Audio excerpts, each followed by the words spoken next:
Well, good morning, Monday morning. I wonder if any of y'all had Houston coffee this morning. It's pretty good stuff. I know I had a cup of Houston coffee to remind me not of just the silly song, but the faithfulness of God.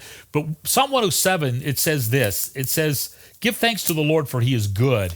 His faithful love endures forever. And so I just want to follow up with yesterday's talk about God's faithfulness, how his faithful love endures forever. When you see that, it means an all-encompassing, complete realm of God's faithfulness. And it's not going to run out. It's not going to give up.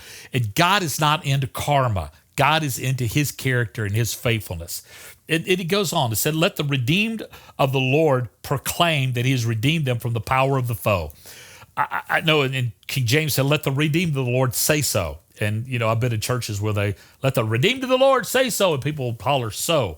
Well, God's faithful, and we need to proclaim it, and he's redeemed us from the foe. Who is the foe? Now, the psalmist was writing here, talking about real physical foe. Our foe is not flesh and blood. Our foe is Satan, who wants to destroy us and to deceive us and to bring us into division.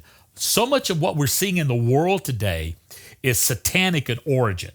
So much we're seeing in strife in families today is satanic in origin. So much we're seeing in divisiveness in the church family today is satanic in origin. And what God wants to say is that I'm being faithful and good to protect you from the foe, that he wants to guard our hearts against the evil plots of Satan, and that he has done this intentionally. Now, I want to get into one thing. I want to spend a little time here, and then you can have your time in your group to discuss it. In fact, there's some great notes that go along with this that'll help you in leading your discussion. This is what it says. He has gathered them from the lands, and from the east and the west, from the north and the south. Now, you see that, and that's verses 1 through 3 and 107, and you can read through all 107. It's a long psalm again, very powerful. What God is saying here is that he is anti-racist. God is anti-racist.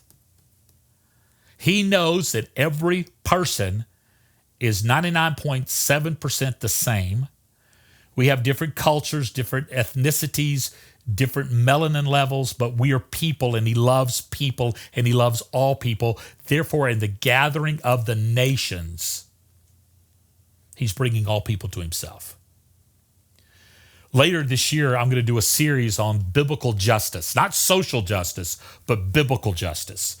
And we're going to talk about some things that you need to hear about how God stands up against racism. And this is another passage that says this here. If you're a racist, I want to tell you something, you have a hard time in heaven, because it's going to be multi-ethnic. I told you about this before, but our church in Canada was amazing. 48 different people groups. Congolese and the Vietnamese and the Filipino and the South Africans and the Nigerians and the people from Eastern Europe and all kinds of people.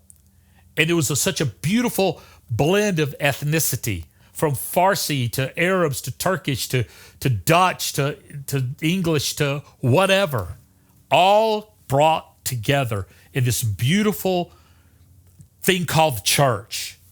And that's what God wants us to be. People who love people, and God's not racist. So as you think about this and you discuss this, let's talk about give thanks to the Lord for he is good. His love endures forever. Let the redeemed of the Lord say so. And he's gathered us to protect us from the foe of Satan, that we might celebrate as the people of God to live all for Jesus. Now, as you unpack this and as you talk about this and you live in it, what needs to change in your heart regard to the goodness of God and the proclamation of his faithfulness? So take some time to do that and live in the faithfulness of God, because that's his heart. He loves people. He loves you. He loves me. And you and I are to live all for Jesus. I hope this helps. Have a great discussion.